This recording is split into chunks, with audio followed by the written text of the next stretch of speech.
Hello, friends. Welcome back again. I remain your friend, your sister, whatever you want to call me, Belinda. Last video I made up, we talked about depression. I'm still building on that topic, depression, because depression practically affects not just your mental health, especially when it becomes more moderate or severe depression. It affects your physical, your spiritual, your emotional life, because it gets to a stage when you become uninterested in anything happening in life, and that is where it's worst. And last time we've talked about things that can cause depression. We talk about when there's traumatic events in life, maybe involving accidents or loss of your home, or it could be loss or bereavement, loss of a dear ones of or a spouse, or it could be during passing through stress, like some pregnant women, what they call a postnatal depression, because some people, their genetic makeup are not that strong to be able to cope or manage with depression, with stress. And so when they're passing through stressful period, you see them going down low in mood and they become depressed. There are many things that can cause relationship issues. You're going through divorce, separation, or even relationship with boyfriend, girlfriend things, or when they are still dating. Such things can cause of depression and many more. Poverty can cause depression. Yeah, there's lack of food, lack of clothing, lack of shelter. It brings us down. But we need to do all we can to work on our mental health, because depression is very detrimental. When it becomes severe depression, it can lead to suicidal thoughts, and you see the person self-harming himself or killing himself. So what are the practical things you can do to uplift your spirit every day, to avoid getting low in mood, to avoid becoming depressed? And such things I also apply. Sometimes when I feel like I've got many anxieties, I've got many worries, I just walk out, go for a brisk walk, just 10 minutes brisk walk. And with that walk, it clears my mind. And when I'm walking, I like to walk where there are trees, flowers. I look at them, it clears my mind. It makes my mind so clear. All the worries, all the anxieties is like they're wiped off. And when I come back like this, I feel more refreshed. Another thing that can help us out is start building a positive relationship. Positive relationship with your family members, your parents, your brothers, your sisters. Positive relationship with your friends, your workmates, your schoolmates, whatever it is. Build a positive relationship. Stop bearing grudges in your mind. Stop hating one another. Form that bond, that love. And you see, it builds up. It motivates you. It makes you become high in spirit, high in mood, not becoming low in mood. Another thing is self-care, or what they call self-love. Some people have said self-love is mean you're too egotistical, you are being selfish. No, I don't believe that. Self-love is just about liking yourself, liking the creation called yourself, the creature called yourself, like how God have created you. Like, just be grateful. And when you're having self-love, you're grateful to God for what? For creating you. You're grateful, you're showing you're grateful to God for bringing you on this earth, for creating you, for who you are. And that motivates you. And that gratefulness motivates you. And there are things you can be grateful about. For the fact that you sleep and wake up the following day, you need to be grateful. And I do that. I learned that from some motivational speakers. I learned that from some coaches, where you need to have a journal. I call it a gratitude journal of gratitude. When I wake up in the morning, like, I'm grateful to God for being alive today, for seeing today's light. I'm grateful to God that I'm healthy, that I'm not sick. I'm grateful, there are things. I'm grateful to God that I have food to eat. Because some people don't have food to eat. Some people are begging for food. I'm grateful to God that I have a house to live. Even if it's not my personal house, I'm grateful to God that I have the money to pay for my rent. There are reasons to become grateful. You're not sick in that bed in the hospital. You're not lying on that hospital bed. You have food to eat. You're many reasons to become grateful to God. Another thing to also do in order to uplift our spirit is to do what? Be kind to yourself. Remove negative thoughts from your mind. Some people have filled themselves with bad thoughts, negative thoughts. I'm not good at this because you fail at something doesn't mean you're not good at it. When you fail, it's not the end of it. You can repeat back. You can retry it. Probably you win, you pass it, or you win that thing you were a failure at. So we need to remove negative thoughts. I'll tell myself, I am good at this. I can do it. And that comment boosts your morality. It boosts you up. It motivates you to do your best. Not telling yourself, I can't do it. I am so useless. I'm bad in it. I'm not good at all. No. Remove word of negative thoughts, negative thinking from your mind. Another thing is that can cause that depression, especially, is when you have that low self-esteem. I want to bring this low self-esteem because you see children, some children, they have this low self-esteem where they're ashamed of themselves. They see themselves as not good enough.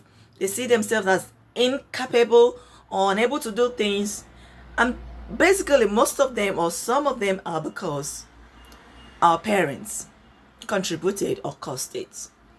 Remember back home, you could see some parents telling their child, because the child performed poorly in his or her exam, his or her test, you will tell the child, you are unintelligent, I'm just wasting my money paying your school fees, you are useless, I am, such comments demoralizes the child. Best thing you can do is to ask the child, oh, I can see you perform low in this subject. It could be a math, in English. You perform low in or you had scored low in this subject. Is there any way I can help? Or is there any way I can talk to your teacher? Or do you want an extra classes? When you show interest in your child's academics, the child gets this motivation. The child is uplifted. His spirit is eager. He is keen to learn. He is keen to do more. And as another tip, you can give the child a reward. When you score this, when you have this score, I'll buy you this. The child is looking forward to that. He is putting his best in it. His spirit, he is not having that low self-spirit or low self-esteem. He's motivated to do more. But when you start using insultive words on your children, bad comments on them, you are demoralizing them. And when that child grow up, especially a teenager, because as I said in my last video, the teenage age, 15 to 29, and young adulthood, suicide, which depression is the most common cause of suicide, is the fourth cause of death among this age bracket. So as early as when they are tender, when they are children, 1, 2 years, try and keep encouraging them, motivating them. Let them become keen in the academics, in activities of life. Don't just go, insulting them, pouring out bad comments on them. No, it doesn't help a child. It doesn't help them. And then learn how to say no to some people, to something. Your manager expects you to do this. Your mom expects you to do this, or your dad expects you to do this, or your husband expects you to do this. Don't just agree yes because you want to please them. Don't be a man pleaser or men pleaser, or just cut the boundary. Know where to cut the boundary. Self-love. Think of yourself. Am I able to do this? Is that thing the person is asking me to do very necessary? Is that very important? Or you can ask the person if it's very important to do. Can you give me time? I can accomplish this, but not within this time. Can you give me time, please? Take care of your health. Your mental, your physical health is very important.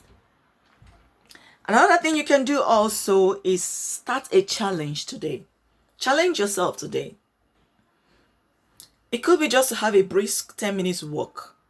It could be just to engage in a game or thing you liked before. Just challenge yourself. It could just be, I just want to bake. Let me bake. Bake a cake. Challenge yourself. Engage in activities. It could just be to read books. Read your books. Read your Bible. There are positive things you can do that will uplift your spirit and prevent you from getting depressed. From here at this point, I want to read somewhere in the Bible that could help us. And also want to see how the Bible mentioned, because people become depressed because of there are so much anxiety, so much worries in their mind that makes them to become low in mood. As regards to that, the Bible, Proverbs chapter 12 verse 25 said, anxiety in a man's heart weighs it down, but a good word cheers it up. Anxiety in a man's heart. When you have worries, so much worries, it weighs you down. And what does that mean? It demoralizes you. It brings your mood down. And as time progresses, if you don't take practical steps, you see yourself becoming depressed. But we don't want that to happen to anybody. So we need to seek out. Look around your friends, your workmates, your colleagues. What are they going through? Your family members. Do you see them becoming sad all the time, low in mood?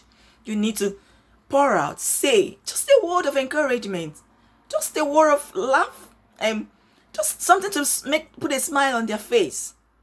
Just encourage them, motivate them, and cheer them up, and then your spirit, they'll become happy. Another place I also want to read is Psalms chapter 94 verse 19. I love this Bible portion. Psalms 94 verse 19. It says, when anxieties overwhelmed me, you comforted and suited me. I love this Bible portion. When I feel like I'm having too much anxiety, too much worries, because some of us, we start thinking of what will happen tomorrow, next week, next year even. Anxieties, and then that anxiety becomes so much, it's overwhelming us. It's like it's swallowing us inside. You know what I do when I feel like? I just pour my heart to God. I just tell God, this is what is in my mind. This is what is all my worries. Throw that burden, throw that anxiety to Him. And when I do that, I feel this calmness, this peace of mind, this tranquility that happens to me. And it does help me out. I also practice meditation. I also practice yoga exercises. It helps to calm my nerves down, calm me down when I feel like, oh, too much worries, it's in my mind. No. I can't. But then, when I practice this, I see myself being calm. So friends, this is where I will be drawing our topic today. If you enjoy it, I hope you enjoy it. I hope you get a point to apply that will help you to uplift your spirit. Next time we continue, but here I'm drawing the curtain for today. Bye.